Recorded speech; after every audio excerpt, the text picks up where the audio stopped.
यहाँ नेपाल उद्योग वाणिज्य महासङ्घको जिल्ला नगर उपाध्यक्ष पदका लागि उम्मेदवारी घोषणा गर्न उभिएकी छु।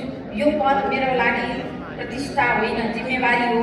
यो अवसर मेरो लागि व्यक्तिगत उपलब्धि होइन, जिल्ला नगरका हजारौं उद्योगी व्यवसायीहरूको आवाज बन्ने प्रतिबद्धता हो।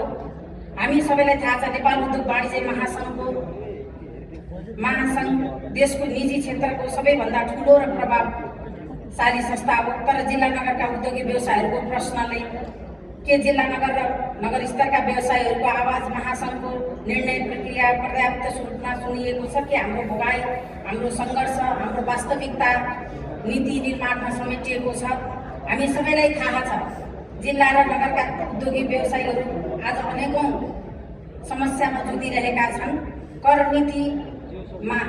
नीतिमा अस्थिरता, दोहोरो करको झन्झट, स्थानीय तहको मनपरी शुल्क र जरिवाना, विद्युतीय आपूर्ति र पूर्वाधारको कमजोरी, बजारको